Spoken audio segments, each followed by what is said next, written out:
Hey guys, welcome to Motoroids. My name is Amit and this is the Royal Enfield Scram 411. And as you know, a couple of motorcycles in this segment which are of the Scrambler shape have descended, and I think that has led Royal Enfield to come up with the Scram, which is supposed to be a Scrambler. But look at this and you would know that it is still the Himalayan with some changes. It definitely does not look like a typical Scrambler to me, in shape at least. So what is the reason for this motorcycle's existence? Well, Royal Enfield thinks that the Himalayan is a little too much for those who are not hardcore off-roading or adventure enthusiasts, and for people, young professionals who want to go to work but also want to have a little bit of fun over the weekend, are very lively, very vibrant. They need something which is more accessible, something which is not as hardcore as the Himalayan. And so what they've done is they have tweaked the Himalayan and they've made it a little bit more accessible, a little bit more approachable, palatable. And as you would see, the Scram 411 is not just Scram 411, it is the Himalayan Scram 411. So the genesis, the source of this motorcycle is very clear. It's definitely based on the Himalayan, and it's a little bit more road friendly, a little bit more accessible. So what are the changes that have been made?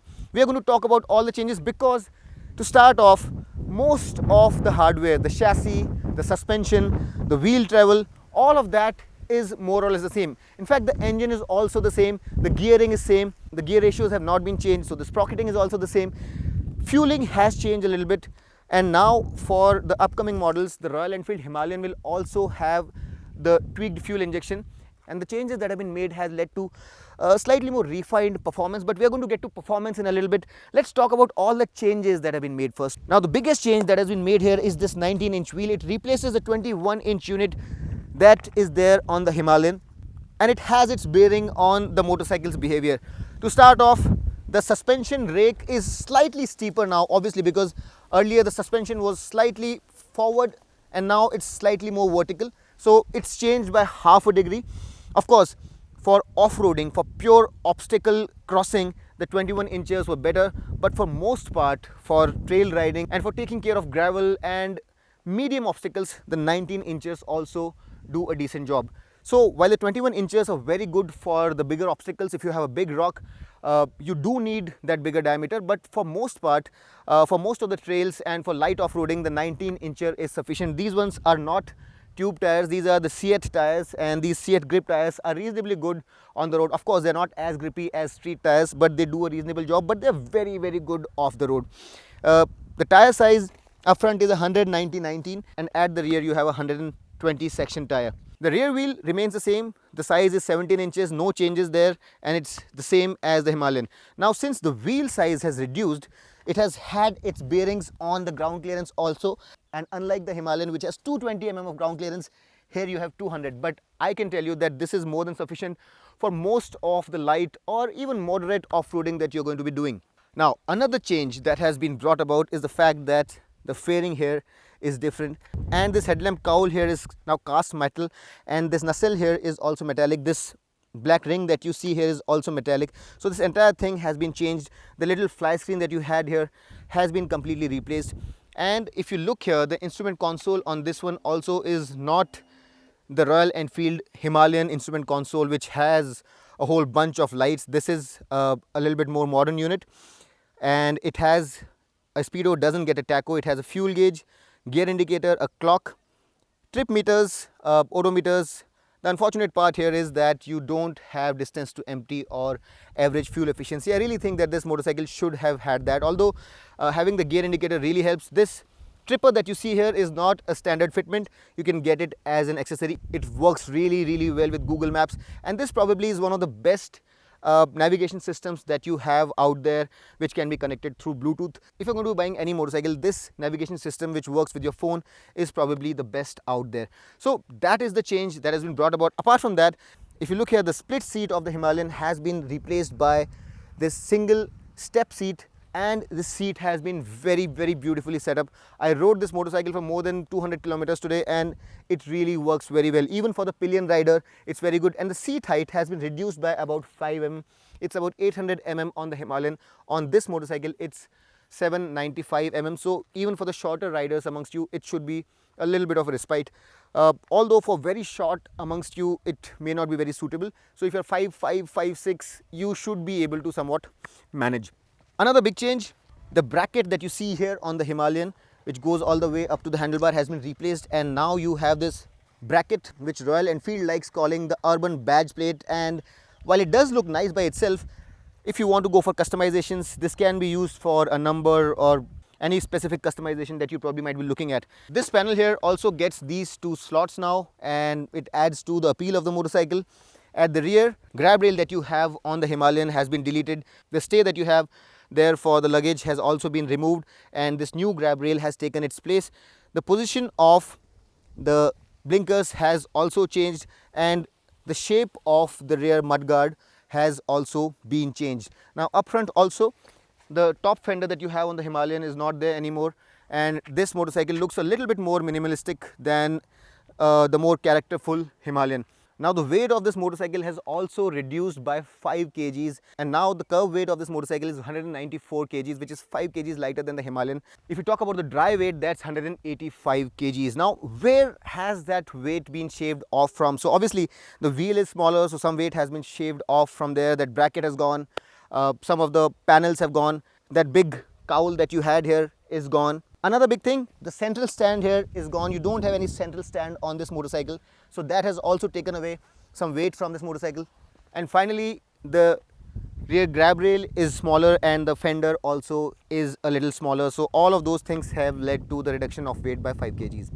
Another big change that has been made is the riding position, and it's basically because the height has reduced, and secondly, the handlebar position has been drastically changed, and now it's 60 mm lower and 20 mm closer. So if the handlebars of the Himalayan were somewhere here, they are now lower, and they are also closer, pulled closer to the rider as well. Now an effect that it would have on the off-roading capability of this motorcycle is that for the taller riders, since the handlebars of the Himalayan are like risers, they have to stoop down a little bit. But I rode this motorcycle on trails today, and it should not be much of a problem if you're going to be riding this on the trails or going off-roading, although some might want to replace this handlebar with risers, which you can obviously do. And as a result of that, this motorcycle might come across as a little bit more accessible to a lot more riders. Now this is a little less commuterish than the Himalayan, and the weight bias also has been set a little bit more forward, and it leads to a little bit more connected feel when you're riding it on the tarmac.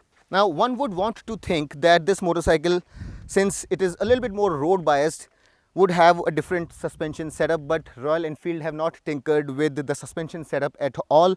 And up front, the suspension is exactly the same as the Himalayan. It gets the 41 mm dia front fork and the 10-step adjustable monoshock at the rear. The suspension travel up front is 190 mm and at the rear it's 180 mm. Now let's compare this motorcycle with the Scrambler also, which has been recently introduced, and the power here is 24.3 HP at 6500 rpm, and the torque is 32 Newton meters. Now the power is less by about 5 PS, and the torque here is more by about 4 Newton meters as compared to the Scrambler. The lower end torque here is also a lot more. The seat height here is 5 mm lower. The ground clearance is the same, although the wheelbase here is about 52 mm longer than the Scrambler, and it's about 10 mm shorter than the Himalayan. In terms of suspension travel, the Scrambler offers lesser travel, so the front travel there is 40 mm lesser, and the rear travel also is lesser by 50 mm. The tire size up front on both the motorcycles is more or less the same, but at the rear the Scrambler has a wider 140 mm tire. The fuel tank here is 15 liters, which is more than sufficient, although the Scrambler gives you 12.5 liters, and that is really a big difference if you are going to be going touring on this motorcycle. Now let's get down to the performance bit that I was talking about, and about the changes that have been made to the engines. They are next to negligible, and the biggest change, as I mentioned, that has been made to the engine is the fact that now it gets a new fuel injection system. The fueling has changed a little bit. It's been tweaked. Rather than calling it new, I'd call it a little bit tweaked, and it now gets more aggressive timing, and the dynamical flow control of the FI has also changed, and now it's upgraded to Euro 5 spec. And the changes that have been made to this motorcycle are also made to the Himalayan, so the performance in terms of fueling and everything else is going to be the same on this motorcycle as well as the Himalayan. Now I rode the Himalayan quite some time back, and when I rode this motorcycle today, there were some significant changes, the most important of which is that this motorcycle is almost vibration free now. While there are very mild vibrations which you experience when you take it over the mid revs, but they are almost negligible, and that I really believe is a huge improvement. It's almost a vibe-free motorcycle, and I really believe that that's something to talk about, because when the Himalayan first came, it wasn't a fully baked product, but just look at how far this product has come, and this really comes across as a very, very accomplished product when you ride it on the road. The torque is available from lower down the rev range, which always was the case, and it really delivers the torque in a very, very beautiful manner. Right from the bottom of the rev range, you have enough ample torque, and you just have to ring the throttle to make the Scrambler thrust forward. In terms of gear speed, the first gear will take you to 58 kilometers per hour. In the second gear, you'll go to 88 kilometers per hour. In the third gear, 110, and in the fourth gear, you'll see 130 kilometers per hour on the speedo. The top speed of this motorcycle, if you're lucky and if you have a bit of tailwind with some slope, you'll be lucky to get 140 kilometers per hour on the speedo. I witnessed 135 kilometers per hour on the speedo. The tractability on this motorcycle has always been fantastic, and it's phenomenal on this motorcycle also, because the gearing has not changed, the sprocketing is the same, so the character is more or less the same. The only difference in terms of the mechanicals is the front wheel, and in that sense, in the fifth gear, this motorcycle can trundle along from speeds as low as 45 kilometers per hour. In fourth gear, from speeds as low as 35, and in third gear, you can pull it along from 25 kilometers per hour. The pillion seat here is fantastic. I tested it with my colleague and he was pretty happy. So you can really use it for medium to even longish journeys, and this seat is really comfortable. The suspension came across as a slightly firmer unit to me, but I never found it uncomfortable. In fact, on the road, it gave me a lot more confidence than the Himalayan, and in that sense, it comes across as a more collected, a more cohesive motorcycle, and that sense of wobbliness and nervousness that the Himalayan has been somewhat eradicated. This motorcycle is still relatively high up the ground, and if I really have to be completely honest, the Yezdi Scrambler is slightly more connected to the road. When you ride that motorcycle, it feels faster, it feels a little bit more fun, more connected around the corners. That motorcycle feels a little bit more planted and engaging. Opposed to that, this motorcycle does well as compared to the Himalayan. The front feels more connected. Even the braking, by virtue of the fact that the wheels are now smaller and that the ABS has now been slightly retuned, feel slightly sharper, but I would still say that these are not the best brakes on the market, and they feel the bite and the sharpness that is required on a motorcycle which is powered by a 411cc engine. This motorcycle can really touch 130 kilometers per hour, and from that speed, if you really have to drop the anchors in a jiffy, you really have to grab a handful, and it doesn't really stop on a dime. The brakes can definitely be sharper, although they are a lot better than what the first generation Himalayan had. Those were really wooden brakes. These are like still very, very reliable, but we can really do with a little bit more sharpness on these brakes. Another word about the braking: if you are thinking that you would probably be able to switch the ABS off, I don't know why, but Royal Enfield have not introduced that feature here, and you cannot switch the rear ABS off, and the ABS will work as a dual channel setup, and the 300mm brakes up front and 240mm discs at the rear are always controlled by ABS. You cannot slide the rear wheel at will, because as I mentioned, the ABS cannot be switched off. Now I'm very sure that you guys would want to know how this motorcycle sounds, and the exhaust is exactly the same as the Himalayan, but I'll still fire it up. Just to let you know, there is an engine inhibitor if you put the side stand on, so you'll have to remove the side stand if you want to turn the engine on.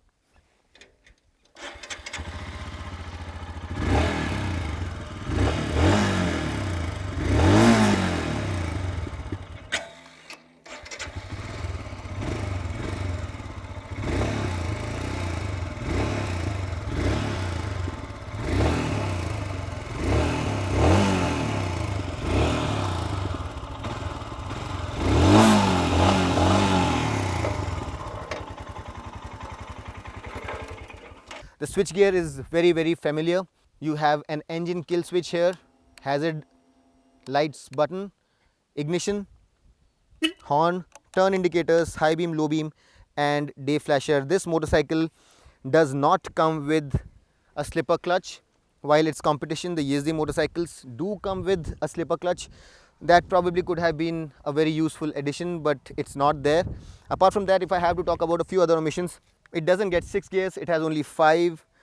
You don't even have alloys as an option, so tubeless tires are not an option unless you have the wheels completely replaced and retrofitted. And it's an air cooled engine, it's not a liquid cooled engine like the one that you get on the Scrambler. But having said that, when you take this motorcycle off the road, it can really delight you. We had a wonderful time taking this motorcycle off the road for some really beautiful trails for about an hour's time. And the terrain was not extremely challenging, but it was reasonably challenging. It was very beautiful, and this motorcycle took everything in its stride very beautifully. There was absolutely no hiccup whatsoever, built very strongly. Apart from that, while you're riding the pegs, it's very easy. Just because the riding position and the handlebars position has changed doesn't mean that it has become a difficult motorcycle ride off the road. It's still very easy. You also get these removable pegs with teeth here, so it's very easy to grip the pegs.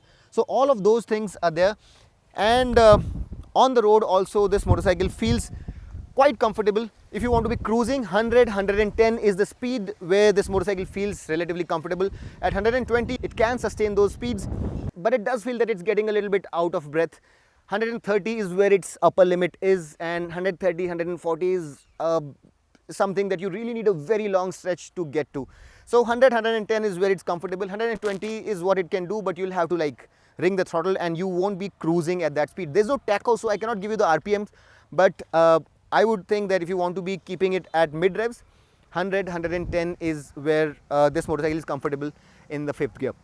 Fuel efficiency similar to the Himalayan would be 30 to 40 kilometers per liter, and that's a reasonably good fuel efficiency for such a big engine. There's no problem there.